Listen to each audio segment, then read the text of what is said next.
Asebiro Yesuna Akulora ni komanda janer Atingo bada Tanyisi mar surrender. Agoyo ni Nyasaye maduong' erokamano gokinyi sani mochako loso thuolo mondo wawuoye wachne. Adwa nasom kowuok e Jo-Ibrania 11 mawuoyo kuom yie. Muma wacho niya, yien bedo gadiera kuom gima onge ni nitie ka ok imedo kod kiawa. Erokamano gokinyi sani ma Ruoth oseloso. An mawuoyo kodi iluonga ni Bishop Samuel Maroche Ogola. Dwaro na wuok kodi matin e gima iluongo ni yie. Yie gi dholuo en wach achiel, but nitie gik mang'eny momino opogore gi Kisungu. Yie mokwongo wan gi manam mitero to mako rech. Jonam thoro tiyo kode kikiewo mondo gichopie nam. En chombo mar lupo. Yie mar ariyo en ni ng'ato nyalo luongi kama intie mabor tiyiene.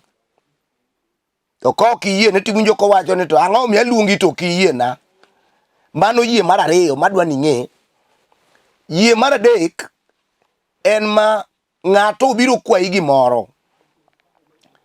Niya wuduora miya gima kamae kinya dhigo kata miya ndiga kinya dhigo wuoth. Onyalo wacho na atami kata onyalo wacho na yie kiny bi kaw. Tiende no mi thuolo mar kaw gino. Yie mar ang'wen madwa nachaka yie awuoye kodi en sama iyalo wach to chuny ng'ama winjo wach roho miyo yie wach miyalo no. Ma Yesu wacho ni dhi uyal wach e piny duto to jalno moyie mondo war. Tiende ni ng'ama oyie ni gima ng'ano wacho no ni kare, ng'atno ireso. Mano be yie moro. Koro ka nitie yie machielo ma ibukri abuka to chunyi ng'ado ni bura ni gino nitie, ni gimoro misedwaro nitie ma kata kweri nomera gino onge, to in iramarama ni gino nitie ma kata tami nomera gino ok nyal yudre kolure gi kaka sombi tin. Ito kode kiramo ni dwan mondo ibed gino kata yud gino ok nyalre osiepna. Thothne joma nigi yie chalo ga jomichieno kata joneko. Thothne kata wuoyo to ji mang'eny mawinje thoro kawacho ni weche nego gin kare kata gin adiera ni ginyalo timore. Kendo ji osepingre mang'eny gi joma nigi yie. Nikech yie omo gima onge completely. Omo gima pok nobete to betie. To samo wache to nyalo wache kodong' kata higni 20. Jomowinje kono mera ileko.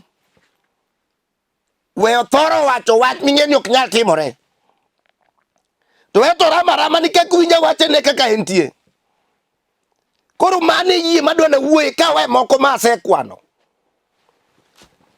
Muma mar Jo-Ibrania wacho ni yien bedo gadiera kuom gima onge completely. Onge ngimani, onge kum ng'ato, onge odi, onge dalau.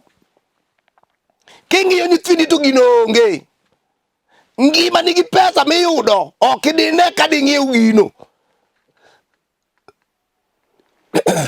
Samoro ituo, daktachi osewacho ni ma ok nyalore osiepna. Wasepime lab madongo mag thurwa ka mochamo not to wayudo ni pod ok onyal thiedhore. Koro gima ang' nomi wang'e ni in gi yie en mokwongo wacho ni kuom dhano ok nyalore to kuom Nyasaye duto te nyalore. Ibiro dhi kinyume mar gima ji wacho. Yie dwaro ng'ama dhi tenge ni gima ji osewacho. Nitie ji mang'eny ma yie mane giloso omiyo gibedo gi udi to ne ok gin joma nyalo bedo gi udi.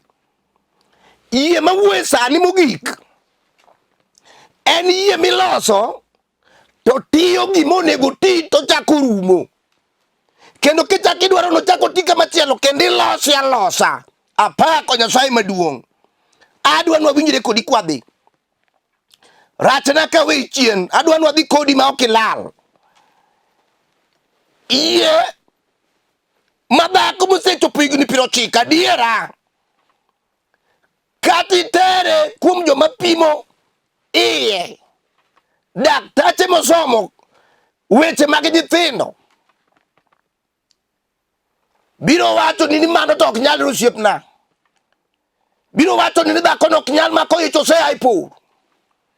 Biro wacho ni dhako no ok nyal mako ich mifuko mar ting'o nyathi osekethore. To dwaro dhako matala chieng' nyawino mane daktache osewacho ni iyo tow ok onyal ting'o nyathi.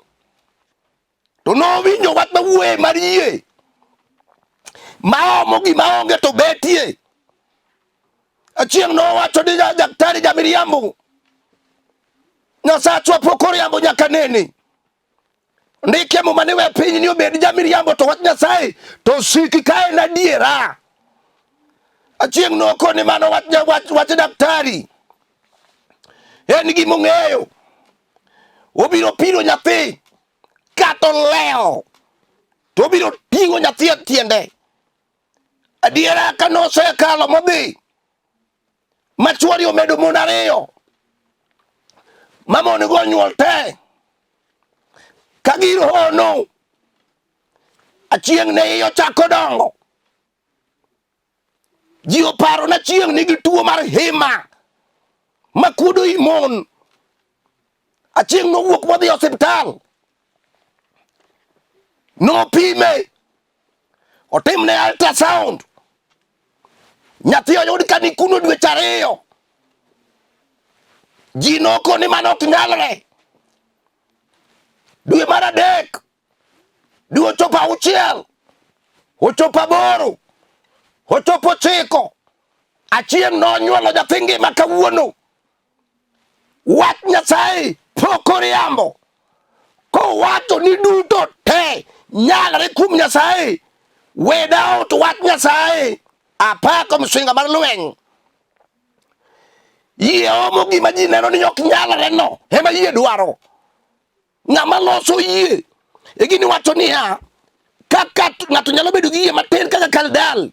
Koth kaldal. Nyalo pudho got madongo.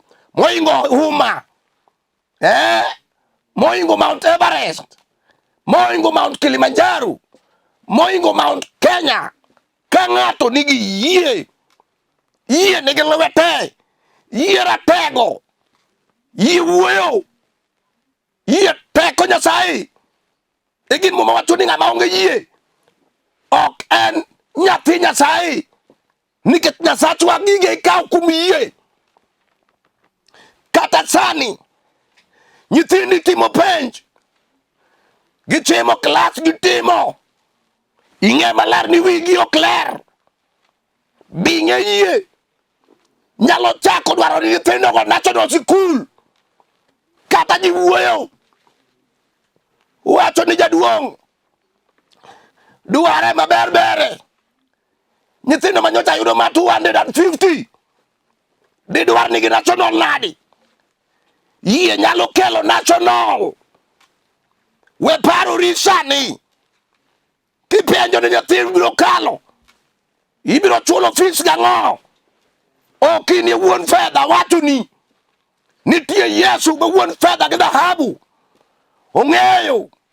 Kako biro mako bad nyathini. Moterie sekondari. Losi yie matin. Kakoth kala dal. Ti wacho ni gima ji neno ni ok nyalore kuoma. Biro nyalore. Duo kod pagi nyalo gi teko. Odog ni simba madhod Juda nyakwari Jesse. Ang'eyo jal mawuoyo kuome. Ere. Gima ji ok nyal. Chieng' mane Joshua ma wuod Nun ruoth wuoyo go noluoro inga mar Jeriko dibiriyo. ndala biriyo katung ywak ka jo-Juda ma jowero telo mbele ne, to tekre Nyasaye limogi. Apako misinga mar lweny, to Joshua ne ok opingo, winjo korwako yie ni kara pako Nyasaye nyalo lwaro inga piny ka ok odhir kod tingni madongo, ka ok odhir kod opawo gi chumbe, ka ok okuny tiende modadi. Pako Nyasaye kende kod kulumbete nomiyo tie ohingo chako dadre molwar piny.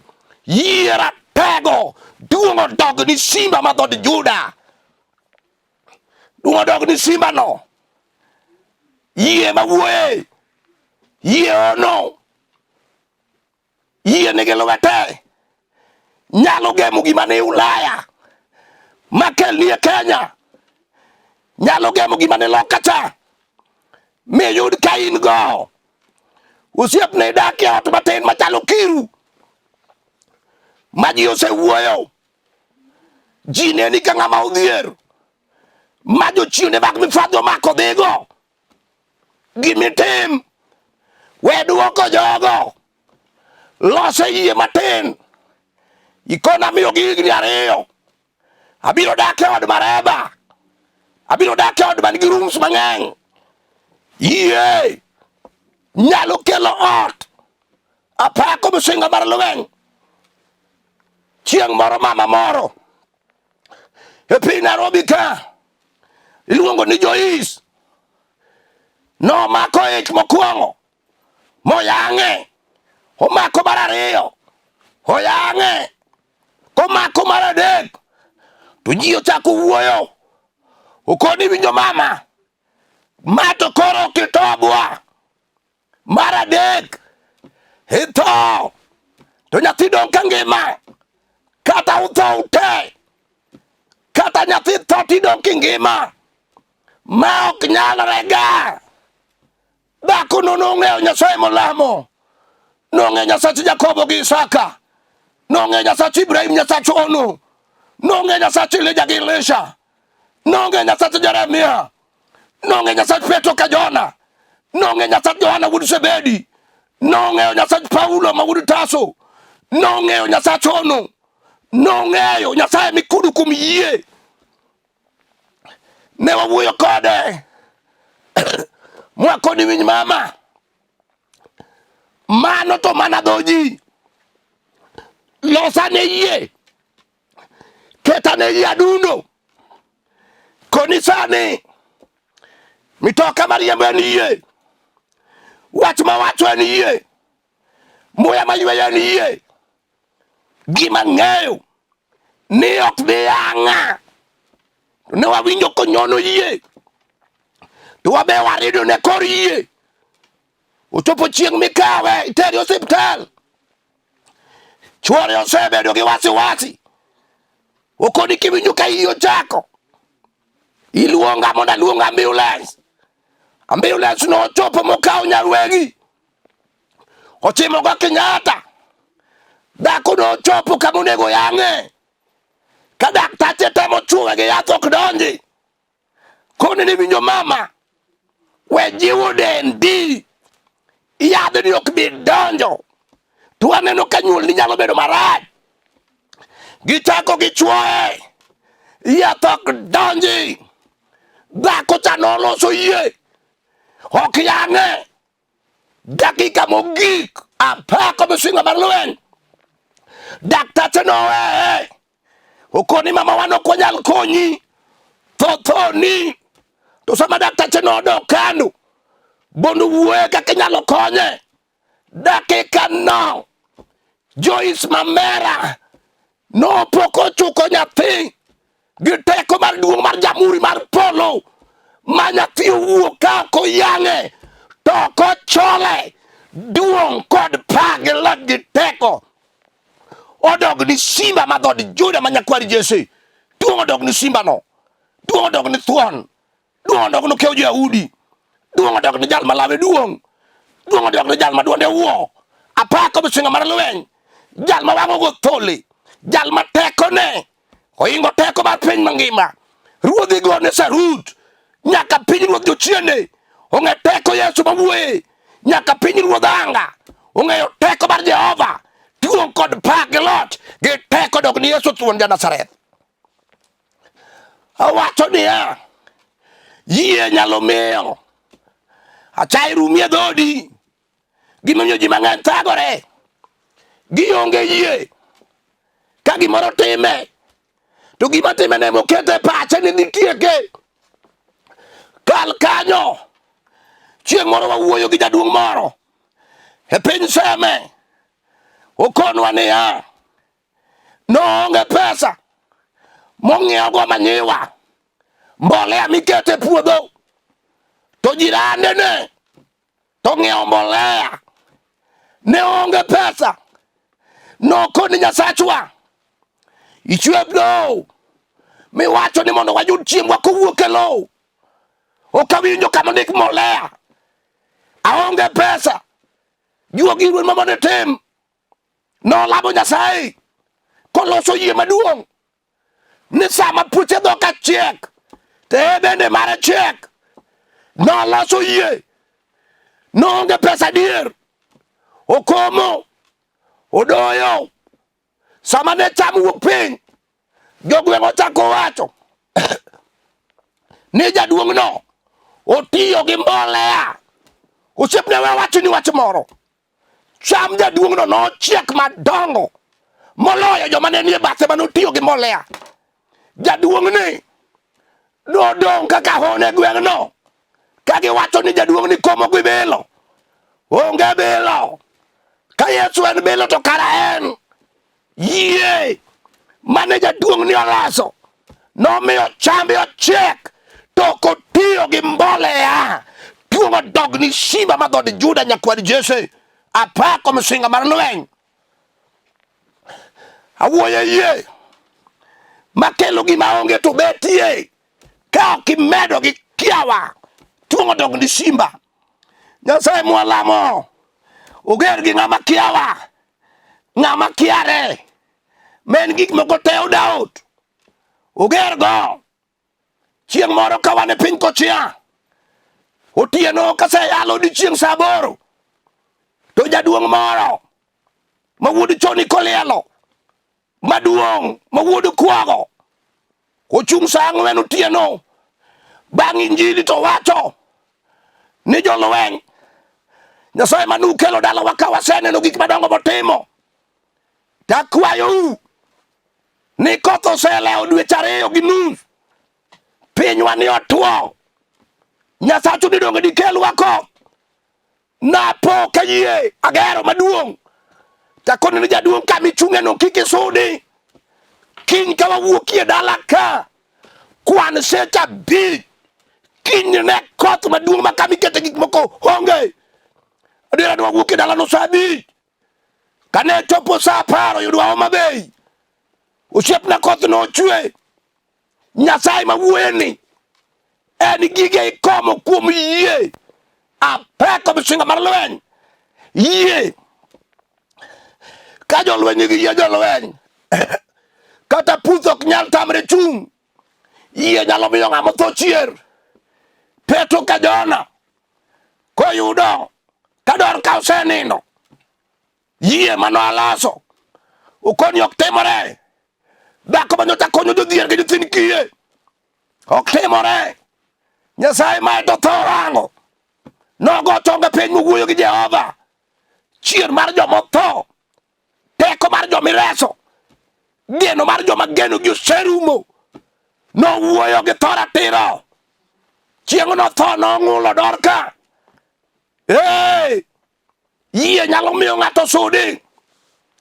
Ibrahim ma wuod Tera nowachone koja higni 30 obiro yudo nyathi, ochopo higni 40, nyathi onge, 60, nyathi onge, 80, nyathi onge, ochimo 100, nyathi onge. Machunyi ochako chido, chiege masara okoni winjo dichuo, yie ni osefel, wakao jatich dipoko miwa wuoi machiemoro no cham gi Keni. Ibrahim nodoke pacho chiege to karo kia ni ka Nyasaye osesingo ok en dhano lokore. Ai Nyasachwa duong', Nyasachono nonyuolo nyathi Ishmael. Bang' ndalo matin Sara nochako dongo, odong' gi buk mar klinik odhigo. Gima ok ang'eyo ni sama nochopo kama mon nitie, kosirego dunga ka en dhako moti, to nyathi be en ge iye. Kaka mon go nonene akia obed sani ang'eyo ni jo news dochopo kanyo te. Dhako ma jahigni 90 otimo 90 malo mosewuok e boro, sirego dunga to dhi e klinik gi buk klinik matin, kata daktari do thiedhe ka en gi wasiwasi. Jo news do luongi, jo gweng' do pong'o kanyo. Gimotimre ka Ibrahim pokone yie mawuoye nyalo kawo pi gi remo ka ok ong'iyo hiki misetieko malos nyathi minyuol. Yie ratego onene ka Hana oyie chiwo dhok dhi ichame piny Shilo. Chieng' no kona pana ok abi chamo ring'oni, adwa loso yie. Penino osechaya, adwa loso yie. Osemiya nying mang'eny, migumba, jomoko luonga ni lor. Osechwanya, kawuono aloso yie. Chwora nitie, chwora onge, aloso yie. Hana noloso yie motimo Nyasaye tir. Okinyi sa 3 chieng' no ema Eli notime tir, mowacho wach achiel mar unabi ni mama gi midwaro timre ni. Nonyuol Samuel mawuod Elkana. Kara yie nigi teko, kata isedwaro tich higni 20 matin iol. Joma lemo lemoni isewuotho ka juoke mondo iyud tich. Aye, kawuono wuoyo kodi loso yie ni higa ni ok dhi rumo kionge ofis ka ok ondiki misara. We awacho ni yie kata iseonge dhako ma ji oyanyre misumba, in ibiro kendo ng'a? Nyaka jomiloyo osechayi gweyi kambata nikech ionge odi. Awacho ni loso yie. Sama wuoyo ni losa yie ni Nyasaye omi dhako obiro golo e piny mane mong'eyo. Kata in nyako, dichuo tami, isedwaro adiera, in nyar ber, lek mane in go kapod itin, jachien ogweyo. Los yie wa, kawuono ni ibiro yude. Kata ionge ot, osethagi midake shopping center nikech ionge pesa, ionge lowo. Los yie. Adwa nalam kodi kawuono, wadwa neno gima yie timo e ngimani. Tuong'o dog ni sima ma dhod Juda. Kaka lweti ma korachwich ichim go TV kama, adwa nalam ni kuom yie miselosono. Apako misinga mar lweny. Erokamano Yesu kuom mama no. Erokamano Yesu kuom dichuogo no. Erokamano Yesu kuom wuoyi no, kuom mama no. Nyasachwa maduong', eroseloso yie. Nitie gima odwaro e mbeleni, in ema ichiwo. Nyasaye maduong' e yie maloso no, timne ono. Miye nyathi, miye ot, miye gima odwaro, miye dichuo, miye dhako. Gol gima timeno, kata obed kong'o, gol kuom Nyasaye mana kuom yie. Nyasaye duk mochime malewni onge, kokwa ng'ato nange korwaki, kuom yie obiro twang'o sut, kuom yie obiro ng'iewo lewni. Nyasaye nyathi manie sikul ma jonyuol ne osechako parore kata odhi e form 1 gi kia nikech fees onge. Kuom yie Jehova migi pesa, yaw nigi yore te. Kuom yie apako Nyasaye maduong', duong' odog ni simba madhod Juda. Nyasaye manitie mar yuoro maduong'. Erokamano Nyasaye, iparna jaoda Marcelina Piyo kama entie sani. Jehova mar polo, parna jatich Nyasaye Rabala ma wuod Uyoma kanie piny Kabira. Jehova pare, duong' odog ni simba. Parna Ken Marangi kanie piny Kabiria. Parna jatich Nyasaye Sila kanie piny Kibira Kupa. Jehova parna go kod ode, duong' gi pak odog ni nyaka chieng'. Iparna mos madichuo manie piny Kabiria kod chiege gi nyithinde. Erokamano kuom waro dichuogno. Apako Nyasaye maduong'. Iparna nyaka JMC, parna jotich Nyasaye man the finished work at Calvary. Parna Nyasembo gi Eunice kod Collins. Parna Collins ma wuod Obul kama en tie piny Kibira kanyo. Duong' odog ni simba. Asela mikan gi yie ruoth ni setimo nigi e nying Yesu Kristo ruodhwa. Amen. Nyinga gin Samuel Maroche Ogola, kata Bishop Samuel Maroche Ogola kakiluonga. Aja Sembo Kanyakala. Ilora jego to chimora mbugu. To wach mantie sani adake piny Nairobi mayale wach. Koro kidwa biro bia nyaka Kibira Olympic kanye kama kanisa nitie. Mae namba mibiro dwarago ka in gi wach moro midwan mondo wadach discuss kodi mondo alamni Nyasaye. En 07 400 87 57 5. Anuoyo 07 400 87 57 5. Awacho kama, Nyasach kwe bondo gwedhu. Shalom, shalom, shalom.